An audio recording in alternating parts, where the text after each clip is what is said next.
Hey, welcome to the show, everybody. This is the Leadership Toolkit. My name is Mike. I'll be your host. As you know, this is your definitive leadership growth podcast. We get in each Wednesday, and I have some amazing guests. We have some amazing conversations and present opportunities for you to grow. You're able to learn from successes. Often, we're able to learn from people's failures or when they hit roadblocks so that you don't have to. Today is going to be no different. I've got an amazing guest on the show today, Oscar Trimboli. He is a marketing and technology industry veteran. He's worked with Microsoft, PeopleSoft, Polycom, and Vodafone, consults with massive organizations like American Express. He's an author. He's a teacher. He is a listening expert, a communicator, an all-around awesome guy that I got the opportunity to sit here and chat with right before we went live. So I'd like to introduce to you Oscar Trimboli. Oscar, thank you for joining me on the Leadership Toolkit today. G'day, Mike. Really looking forward to your questions today. Absolutely. Well, if you would, let's just start off, and if you would share a little bit with the audience about who you are, what's your background, how did you get involved with some of the organizations that you got involved with, where did you start that leadership journey? I would love to hear from you.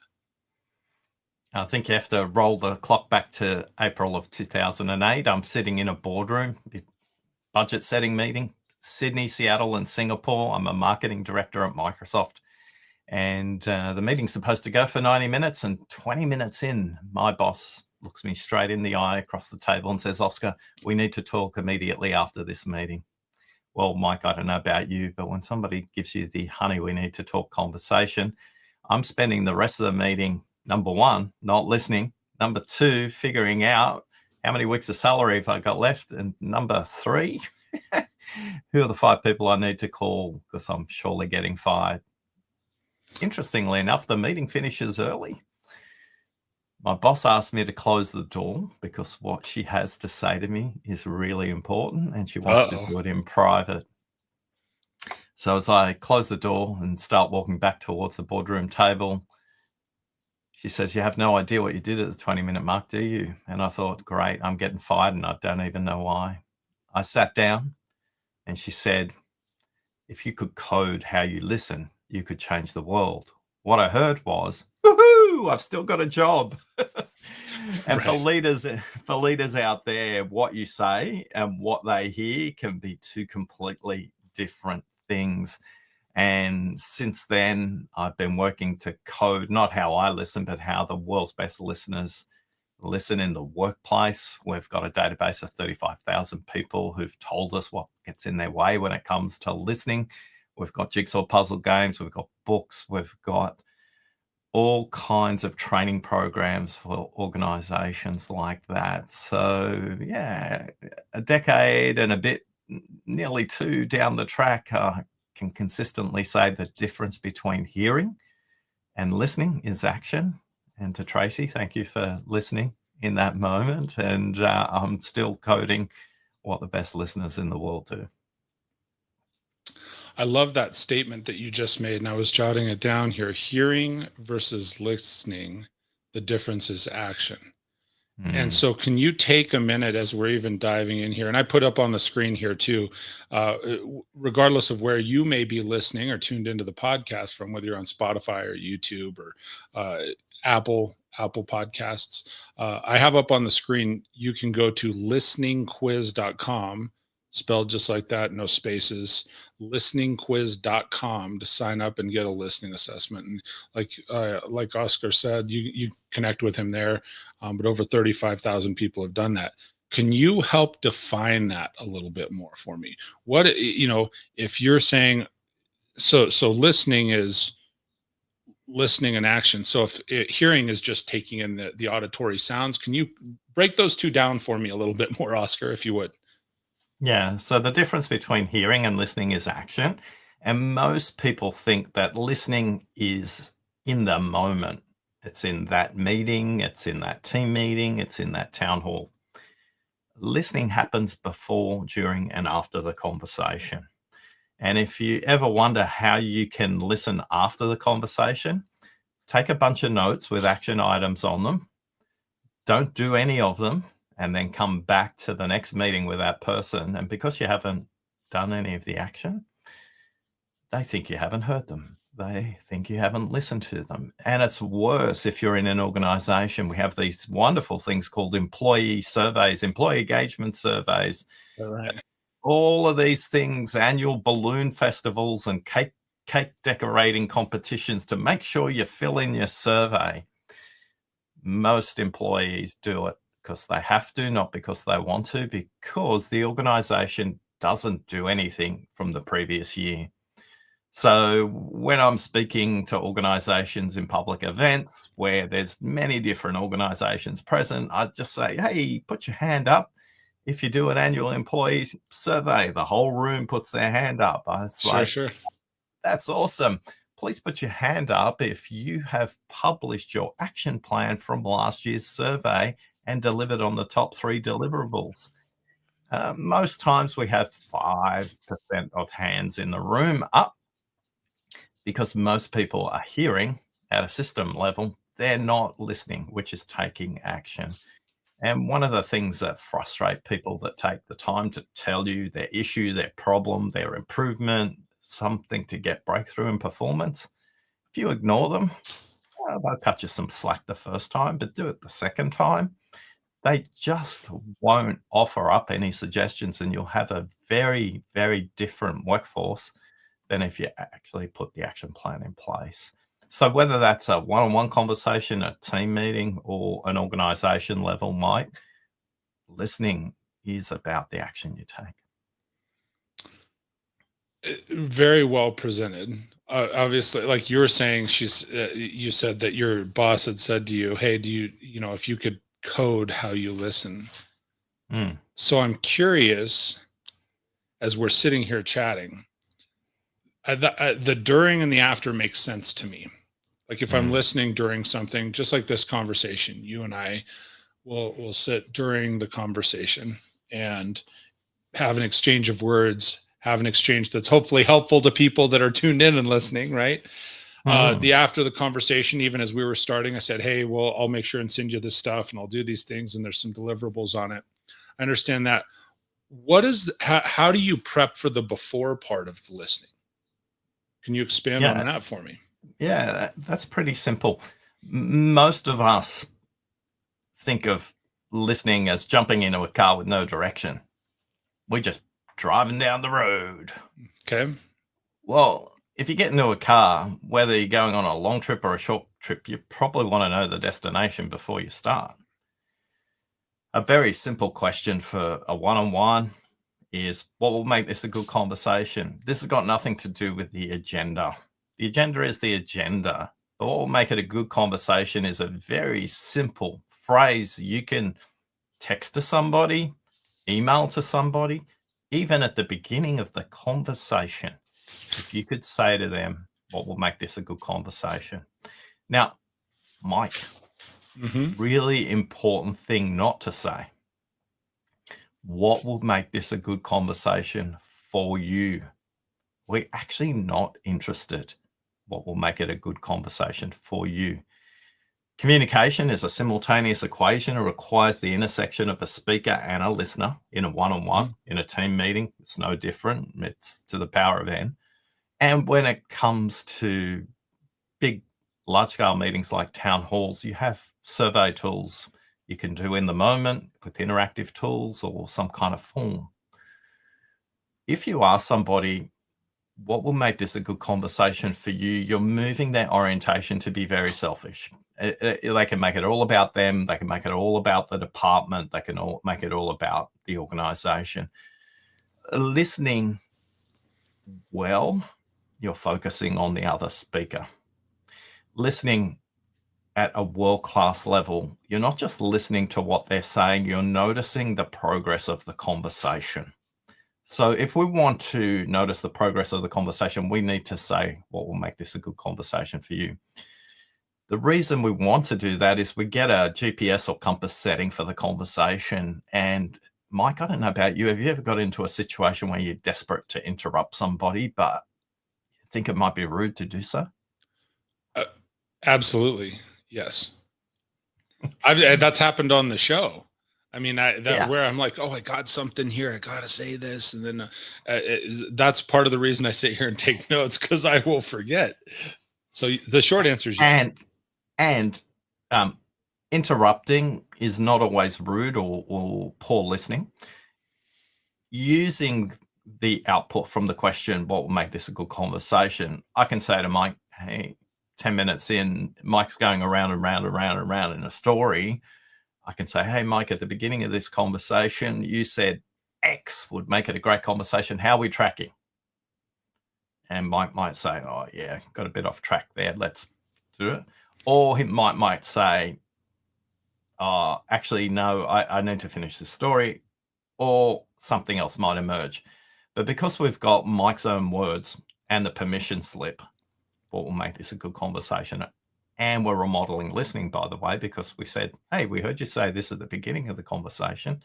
Let's pick it up and check in regularly. That will help you listen to the conversation rather than exclusively on the speaker. In the workplace, listening is not therapy. I have a lot of people who say to me, oh, Oscar, listening is difficult and draining and it's hard. And it's like, yeah, you're probably listening like a therapist and you're not qualified to, and that's not appropriate for the workplace. So I want to recap a couple of things that you said there. And I always do this to make sure that I am hearing what it is that my guests are presenting. And I don't know if you have a better word, because you said, hearing versus listening, but for me, it's always sort of worked this way. One is sort of with every conversation. If I'm planning for a one-on-one, I'm planning for a team meeting, I'm planning for a training. What I'm hearing, and I'm hearing this between the lines, is like, you've got to be prepared. Where you're saying, hey, one of the ways to prepare for things like this, especially if it's a one-on-one, I'm going to have a conversation with somebody, is what makes this a good conversation. You said, do not say for you, which I find that's really interesting. And it's actually quite helpful, because I know I've been guilty of that. I feel like in my leadership style, I've always tried to be empathetic with people. And it's like, hey, Oscar, what would make this a good one-on-one for you? What can I help you with? How can I serve? Right.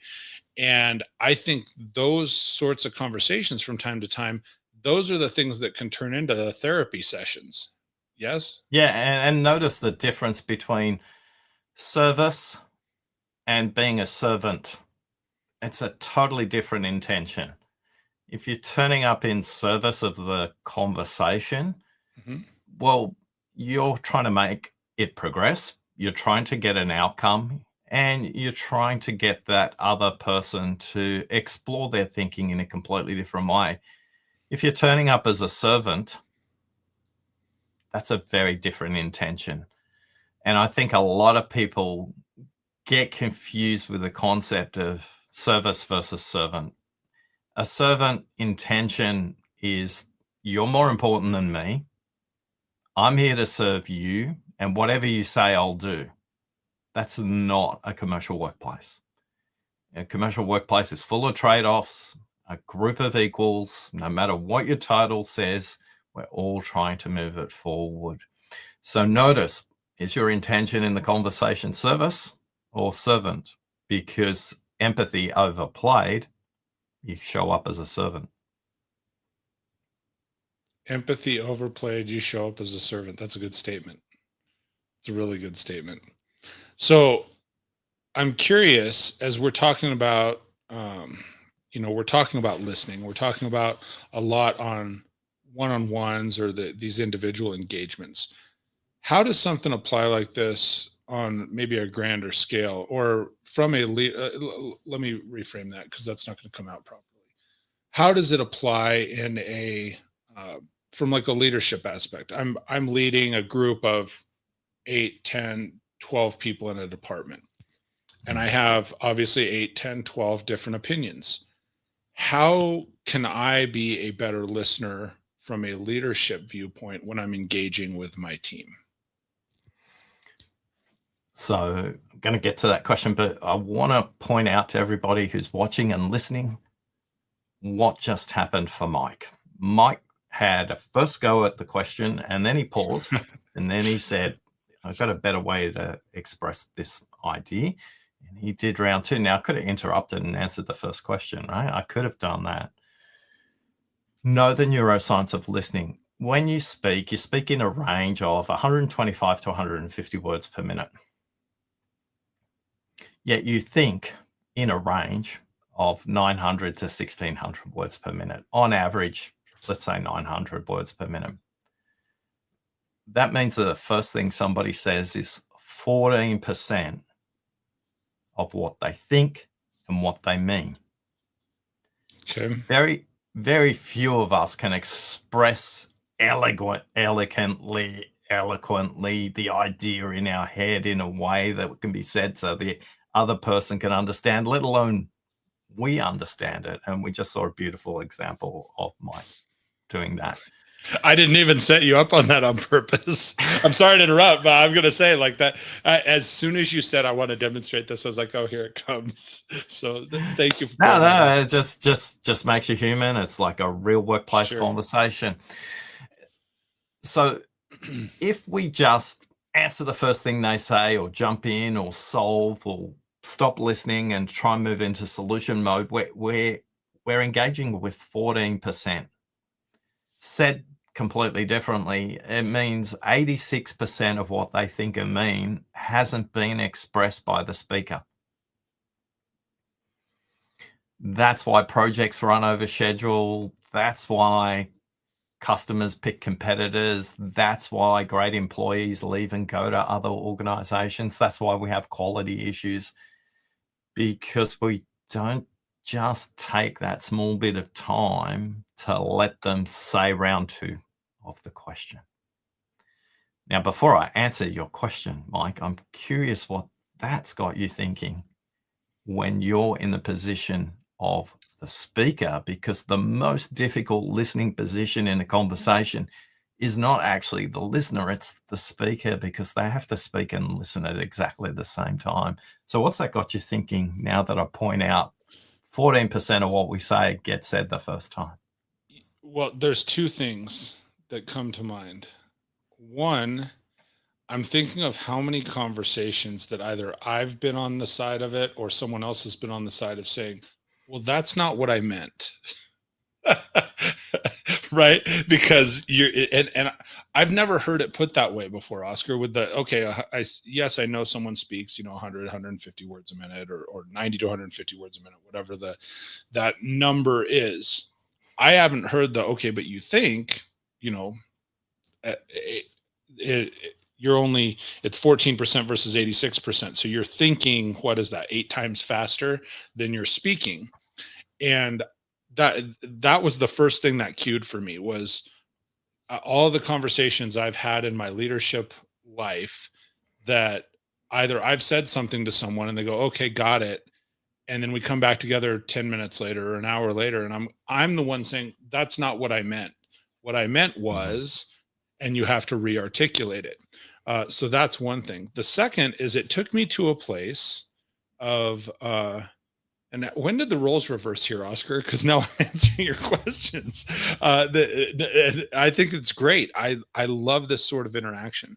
The second place it took me, I remember interacting with a mentor one time. And when you were talking about interrupting and how quickly people think and versus when they speak. And I remember him looking at me, because so often I would be listening to coaching, or I would be listening to somebody speak, or I thought I was. And I thought I was a pretty good listener. But I had stuff right on the tip of my tongue ready to say it. And you can see that you can see that in people's body language, right? They move their shoulders forward. They're like, oh, I gotta attack this, right? I gotta talk to it. And I remember him leaning forward. His name's Joe, one of my best friends and mentors in my life. And he says, Mike, you can't possibly be listening to what I have to say and thinking of what you're going to say back at the same time. He's like, sit back and relax and take in what it is that I'm saying. And when you're articulating this a different way now, because really my brain was going at 900 words a minute. Oh, I got to respond to that. Oh, I got to respond to that. I got to say this. And he's like, just relax and listen. So those 2 things. And the third number that all need to know is that your listening speed, which is different from your thinking speed, is max 400 words per minute, average 300 words per minute. How do we know this? We've all done our corporate compliance training where we speed up the video to get through it so we can press the button so it's complete. But you may be watching this or listening to this at 1.5 speed, 2 times speed. You can still have complete comprehension of what's going on. So when it comes to the role of getting the neuroscience of listening working, you're listening much faster than they can speak. So you get bored, you drift, you get distracted, and you move into problem-solving mode. Not just what they're saying. It's like, oh yeah, and once we've solved this, you haven't even thought of this, this, and this. So let me be a superstar and, share my wisdom with you. So if you know those 3 numbers, listening moves from difficult and draining and complicated to really easy, light, and impactful. I haven't forgotten your question, though, as we drove on the detour, took the steering wheel in a slightly different direction for everyone. Let's bring it back. So Mike asked the question, this is all great in one-on-ones, Oscar, but how's it work with a team? Mm-hmm. So Mike, good leaders get everybody to listen to either the active speaker or themselves. Great leaders get the team to listen to each other. If you're a leader that's stuck in one-on-ones or group meetings and you've got back-to-back calendars, you haven't found the power of getting the team to listen to each other so they can speak their problems to each other, solve their problems, so you don't even have to be in the room, be in the process to listen to them. Now, the easy way to role model this is in a team meeting, but we can also talk about this in a more systemic way as well. So in a team meeting, you need to ask the question. This is the before listening happens piece that I mentioned earlier on. Go around the room or go around the Zoom and ask everybody that identical question. What will make this a good conversation?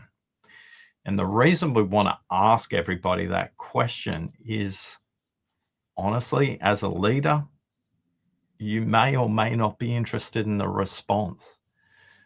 But what you do is you set the room up for success when Mary says, what will make this a good conversation is we have ongoing quality issues with this supplier and I'm really frustrated.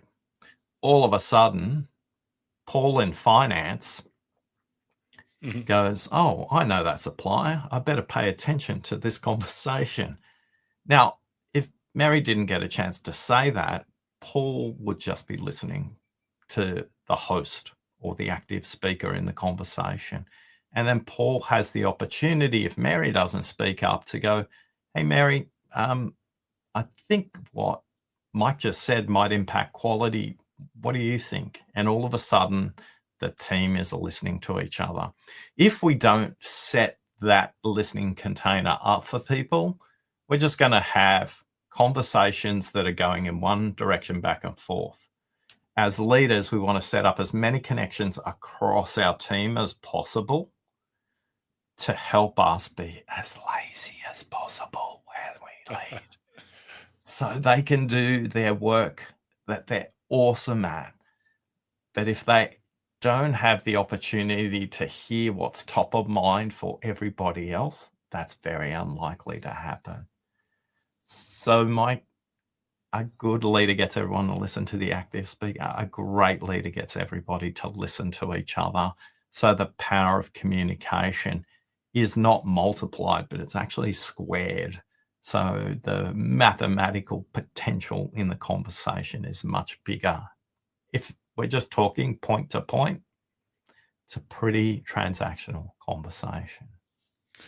That is super powerful, Oscar, because I'm thinking about that as an entire culture shift, especially, here in a lot of the speaking, consulting, any people that I engage with, lots are, small business. And it's one thing when you have these huge corporate entities, but that was sort of also, and a lot of the people that listen to the show, I know in my audience, we're talking about 6, 7, 8, 10 people that may be direct reports to their leadership, and certainly larger organizations as well.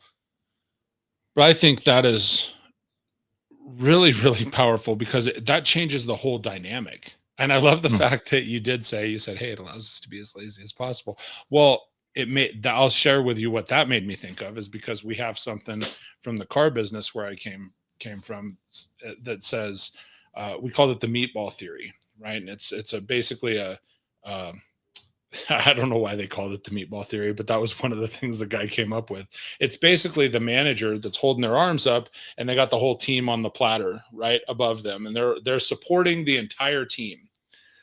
Versus if you invert that and you have the whole team talking and listening to each other, then they're supporting the leadership in a more effective way. Again, I don't know why they called it the meatball theory. Maybe it's because they're like serving on the platter on the meatball, but it was something they came up with. And I'll tell you this, it stuck. I remember it. and so that was one of the things, as you're talking about, getting the team to listen to each other. That's huge. I'll give you a really practical example. Sure. So we remember earlier on, Tracy, my boss, said, "Hey, Oscar, if you could code how to listen."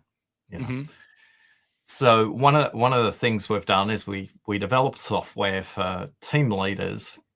Record your team meetings, submit them here. We'll give you some diagnostics. So I had a team leader submitted 6 meetings. They took place over 6 months. And one of the things we track is what we call the curiosity index. How many clarifying questions are somebody asking before they answer the question? So a lot of teams get confused because they answer the question they think somebody asked them, and then the meeting isn't great. One other metric that we track is what we call the share of voice. So share of voice is what percent of people make up 80% of the conversation. So in this team meeting over 6 months, the number of participants varied from 6 to 12. They had guests coming in and other departments and all of that. So for week 1 and 2 and 3, the share of voice was like a third. A third of people were making up 80% of the conversation. And then it kind of bumped up, and then it bumped down. And then in the 4th week, the number changed to 80% of people in the meeting were contributing 80% of the conversation. And then in the subsequent ones, it dropped back down. It dropped back down to 30, 40%. So I said to the manager, I said, "What happened here?" Oh, she said, "That's easy. That's when I went on holidays." Oh. When the share of voice jumped is when the manager wasn't present. So I asked her, it's like, "What are you going to do with that?" And she said, "Now I know why my team's not speaking up. I'm not giving them the opportunity to." And what she decided to do, back to being a lazy leader, she said, "I'm not a great meeting host. Would anybody like to host the meeting for the next 3 months?" And the person who hosted the meeting when she was on leave put their hand up, and off you go. Now, she did something very clever, though. She said, when the 3 months is up, who would like to take the new host's place?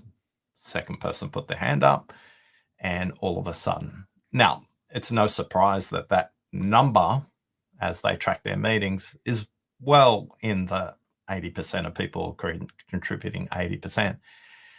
But the manager, she says to me, "Oscar, I've actually got time back in my calendar. Oscar, the team are solving problems in the meeting I never anticipated or wouldn't even listen for. Oscar, I'm so glad I had the numbers to show me what I was doing, because in the moment, I had no idea I was doing that." So when it comes to your listening as a leader, how are you getting feedback? Because for most people, the question that goes like this, oh, I'd like some feedback from everybody from this meeting. Well, Right. guess what? You're probably going to get superficial feedback, or you're going to get no feedback. If you really want feedback, simply say, if it's a meeting that goes for 50 minutes, for example, at the 30-minute mark, ask the group, given the time remaining, how should we adjust what we do for the balance of the meeting? Or given our time remaining, where should we focus? Then you'll get feedback, because they have a finite resource, their time remaining in the meeting, and you're giving them permission to make the change. Now, you could say, I'd like some feedback about how we finish this meeting. Probably not going to get the same result. The most important thing is, I think feedback's a waste of time. Feed forward. How can we make the change in the moment is much more action orientated than feedback. By the way, feedback is probably 80% about the person and not about the feedback. Meaning you'll get feedback from their perspective, not where we need to go. So what's on your mind, Mike? I'm just thinking about when you're talking about it's from their perspective.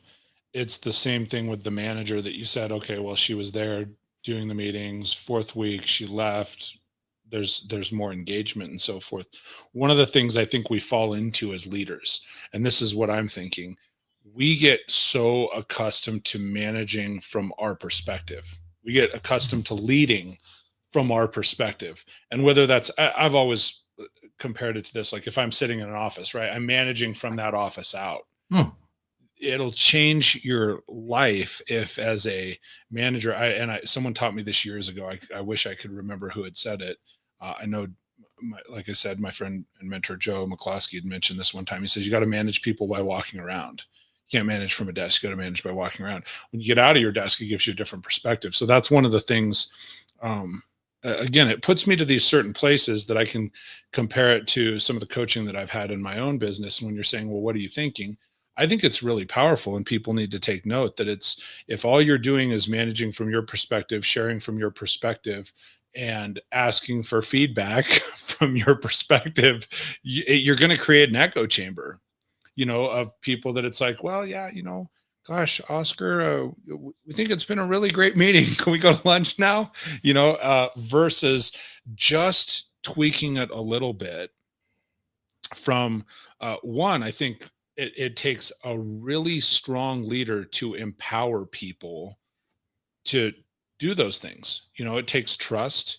It takes showing them that they've got the autonomy to, hey, you're going to run this meeting, and or you're going to run these one-on-ones, or you're going to communicate and go through this activity, seminar, or whatever it is that they may be participating in.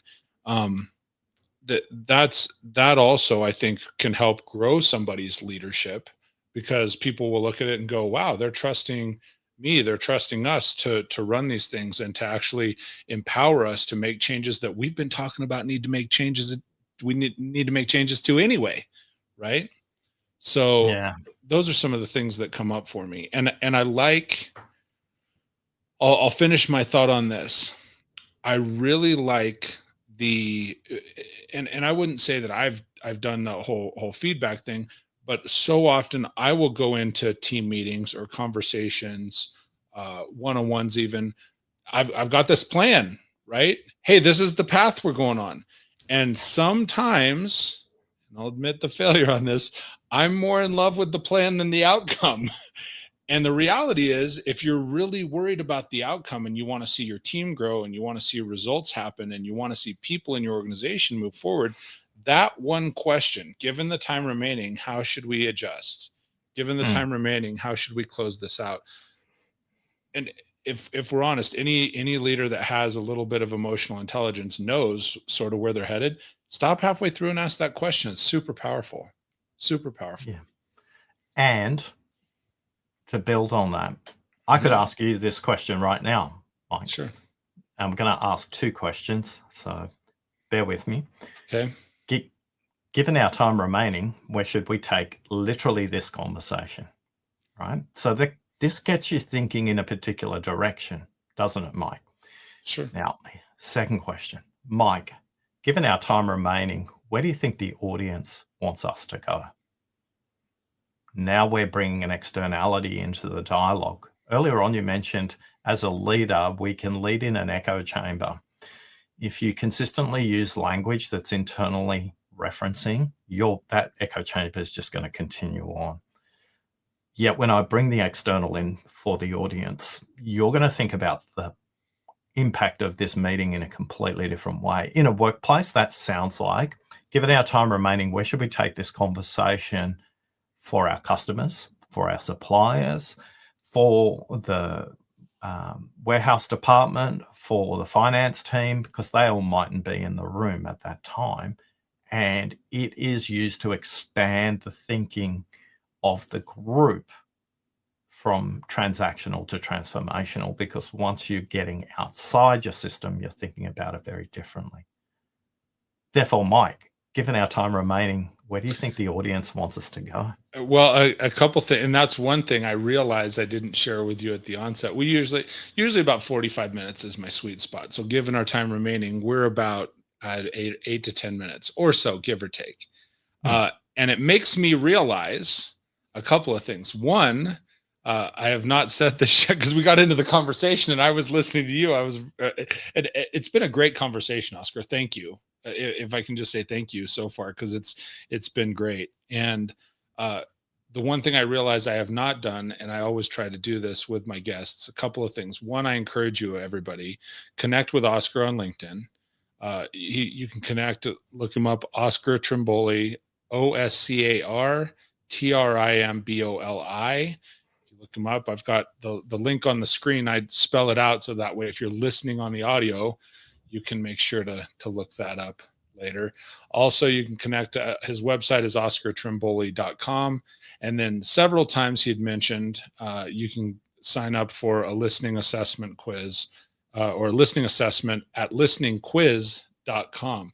So make sure to check out all of those things. I would encourage you, as anyone's tuning in and listening, connect with Oscar. I mean, this has been it really has been an enlightening and a good conversation, and I've enjoyed it. A couple of things that I would like to ask.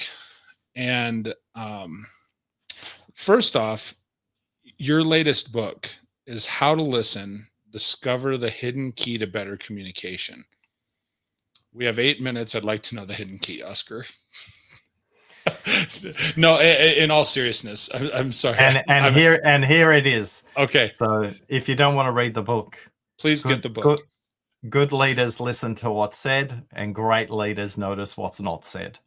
And the reason we do that and focus on what's not said, as we mentioned earlier on, when you have a conversation, whether it's a team meeting or one-on-one or an organization, 86% of what somebody needs to say hasn't been said.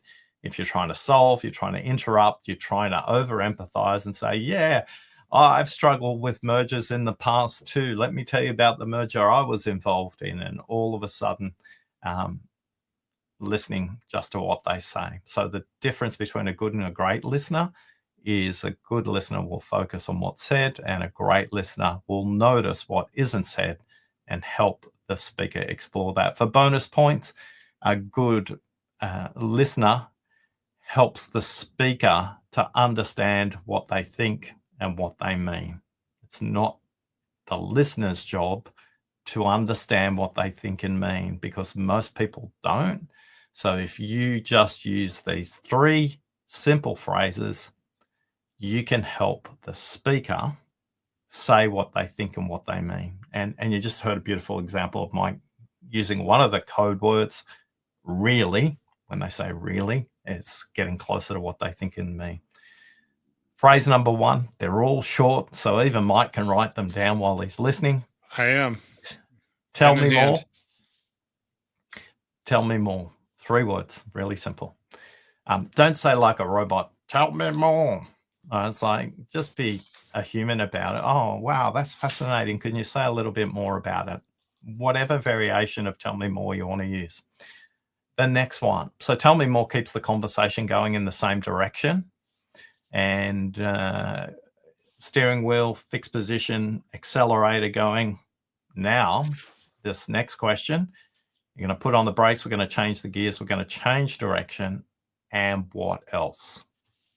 And what else do you think the regulator might think? And what else do you think the competition may laugh at us because we haven't discussed? And what else do we think the future would tell us in 3 years' time? And what else? And what else helps the speaker say it in a completely different way and change their perspective? And then the final one is the most powerful. Done well, it's empowering. Done poorly, it's disempowering. So be careful. You can intimidate with the last one if you do it poorly. Here it is.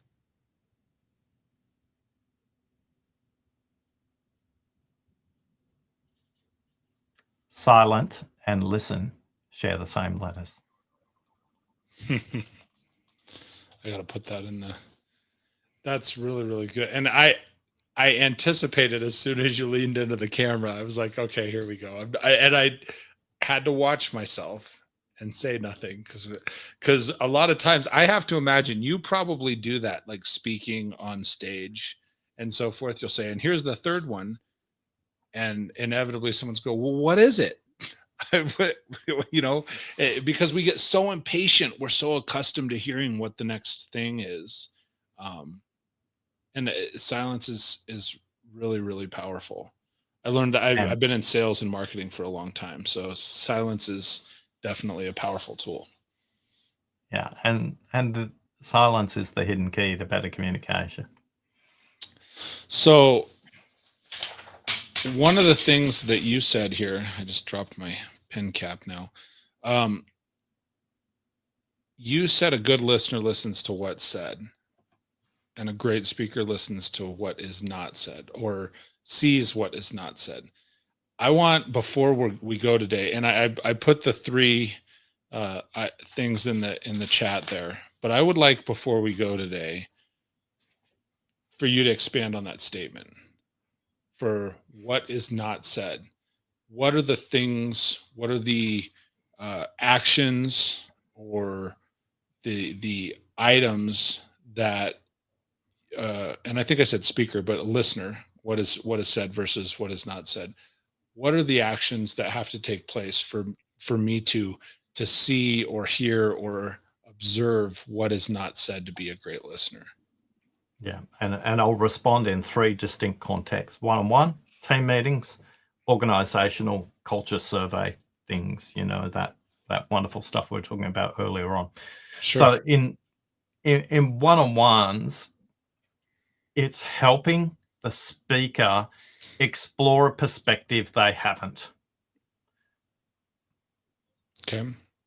So as a lazy leader, somebody brings you a really, really, really complicated problem. Hey, boss, I want to talk to you about the quality issue in the warehouse, right? Could be a really, really complex problem. We're not actually interested in what they say. We're interested in what they're thinking. So ask this question. Mike, how long have you been thinking about this? Ages. Forever, Oscar. Man, this has been going on for months. What have you already explored? I just see that the quality control problem is there. I don't know. That's why I'm coming to you. Yeah. So before I give Mike a prescription to a problem I don't really understand, we already know he's thought about it deeply. Now, if we had the real conversation, I'd actually go, tell me more, because I think Mike's thought a little bit more about it than that. Sure. And what will happen in that conversation? Mike will go, oh yeah. Now that I think about it, I haven't even told you. Or right. Now that I think about it, I've just made the connection between the supply chain, their carrier, and when it arrives in our loading dock. This mightn't be a supplier problem. This might be a problem with DHL or with FedEx or with US Postal Service, right? Yep.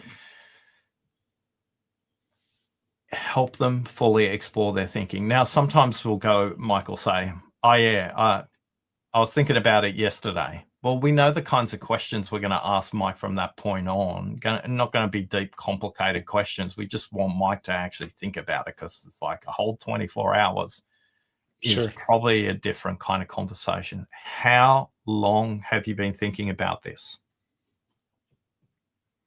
Or if it's a team meeting, how long has this been an issue? And what you'll get is actually a range of responses. It's like, oh, I've been thinking about it for a really long time. I've been thinking about it for a week. I've been thinking about it for a month. So the fourth person says, I didn't know we had a problem. Correct. But in that moment, you're surfacing what's not said, right? Sure. Because we're getting people to expand on where their thinking is longitudinally. How long have they been thinking about it? Which is an entry point for all of us. That's like, I've got an issue with a timing belt on the car. Well, how long have you had this issue? Oh, yesterday. Okay, well, that's a different fix to, oh, yeah, I probably had that issue for about a year, but I just haven't had the money to bring in the car for service. So, let's keep that in mind.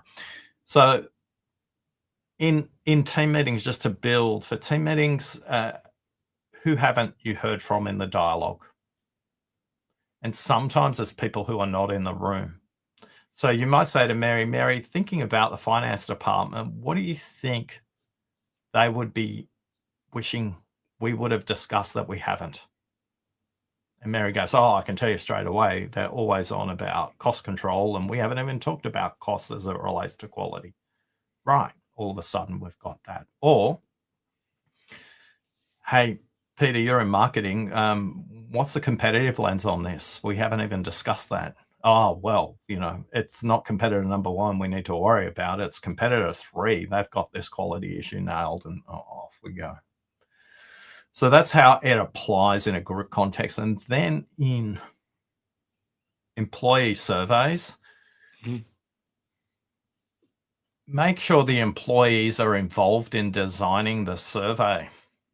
So many of the surveys are standardized. Oh, we want to get industry comparison of us versus the other motor vehicle dealers. I was like, really, do you? Or maybe you want to compare yourself to Domino, or maybe you want to compare yourself to airlines, or maybe you want to compare yourself to somebody with really good service who's not even in the industry, because as an industry, the auto industry might have 20% lower customer satisfaction than the average industry. Get the employees involved in survey design, because then they'll understand the intent of the question, not just the question. Because for a lot of people, when they're filling in the survey, they're scratching their head, go, do I mean this or do I mean that? Well, I'll just answer it from this perspective. Sure.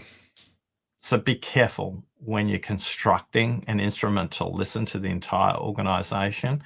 How well are you bringing people along so they are involved in their own listening? So they're the 3 ways to listen to what's not said. It's really good.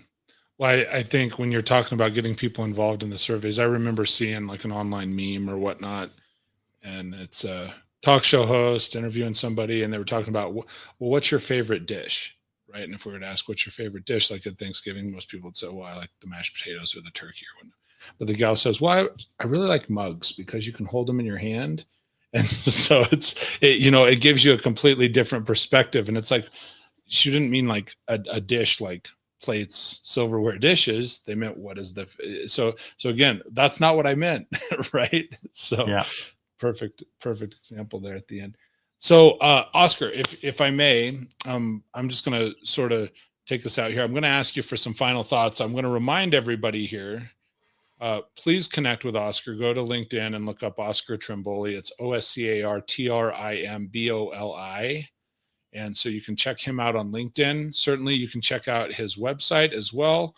He's an author, speaker, trainer. And then if you want to get started and dive more into communication and a listening assessment, check out listeningquiz.com. And that's all one word, listeningquiz.com. So, Oscar, any final thoughts to take us out of the show today, sir? Well, what I'm curious about, Mike, is if we did this all over again, what would one thing we'd do different? That's a good question. I don't know the answer. Not to answer a question with a question, but as you're asking me, hey, what's one thing that we would do different? Would you have a recommendation for me as a podcast host? Well, I don't know your audience, and in 60 minutes, I definitely don't have the authority to give you feedback as a podcast host. I'm curious, what do you think the one takeaway your audience will take away from today's conversation? I'm looking back at my notes, so give me just a moment. I really like the tail end here of, well, two things. The what is said versus what's not said. I think that's super powerful. And I think that often that is more, it's more in front of us than we want to believe it is.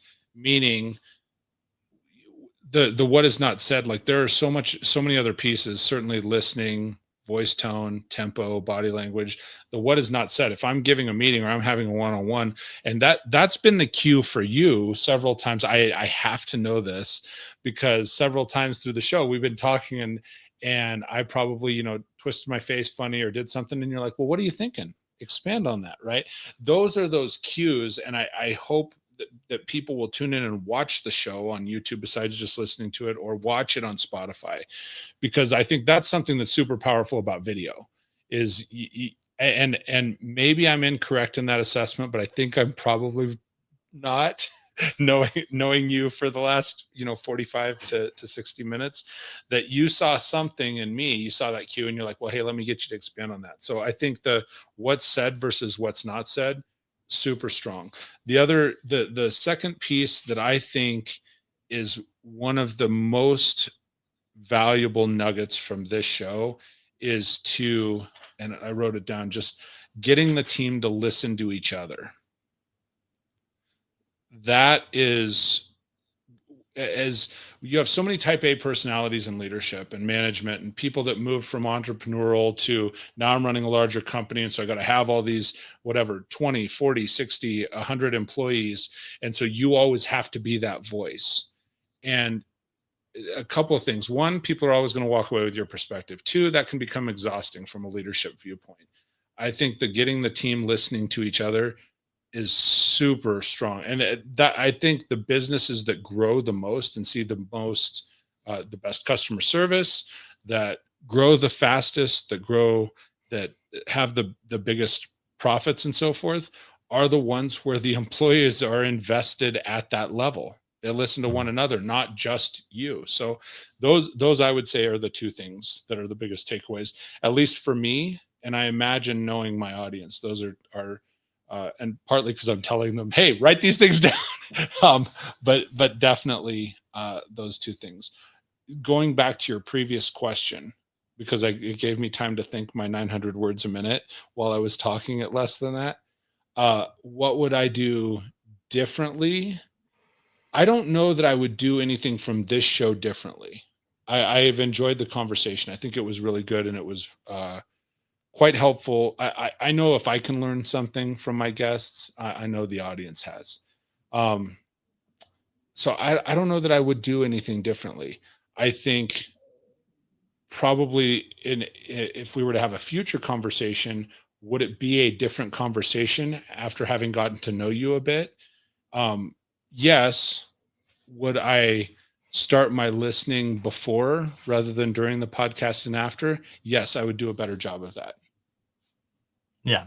And we haven't even touched on what does 35,000 people in our research database tell us. What are the 5 levels of listening? What are the 4 barriers that get into the way of people's listening? And you got to come back on the show. Well, thank you for listening, and I'd be delighted to come back and be of service. Absolutely. Well, if you would hang out for just a minute, and I'll go ahead and close the show out for us. All right. Well, ladies and gentlemen, that is going to bring us to a close for this episode of the Leadership Toolkit with my new friend, Oscar Trimboli. Man, what a wealth. I love stuff like this. I absolutely love conversations like this about, listening and body language, communication, getting into this where you can really get to know somebody. And in Oscar's words, he said several times, oh, you can be a lazy leader. I think that's a little tongue in cheek. I think it's kind of funny. At the same time, I also think it allows you the opportunity to really multiply your leadership, because people will see the way that you're doing it. People will, just as one of his mentors, when he said he was at Microsoft, said to him, hey, if you could code how you listen, if you can do that, people are watching you. They're modeling the things that you do, the way that you speak, the way that you listen, the way that you coach, the way that you engage with others. And so conversations like these, I think, are just awesome, because it allows you to really slow down. And if you're listening, really multiply yourself in your business, your department, in your life, whatever business it is that you may work in. So I thank you so much, everybody, for tuning in and listening to the Leadership Toolkit today. And I would ask you two favors. One, the way the show grows is if you click like and you share the show. So please do me a favor and throw some thumbs up on there. As you're listening to the show later, maybe throw some comments on it. Or if you have questions, ask. I'll always come back in and answer those later. Secondly, and most importantly, if you know somebody that would learn something from this conversation, if you know somebody that needs to hear this conversation, share it with them specifically. That is one of the most valuable things you can do for somebody. If you want to grow, not just yourself, but the people that are around you, share this conversation. So with that, I thank you, everybody, for tuning in and listening to the Leadership Toolkit, and I will see you next Wednesday. We'll talk soon, everybody.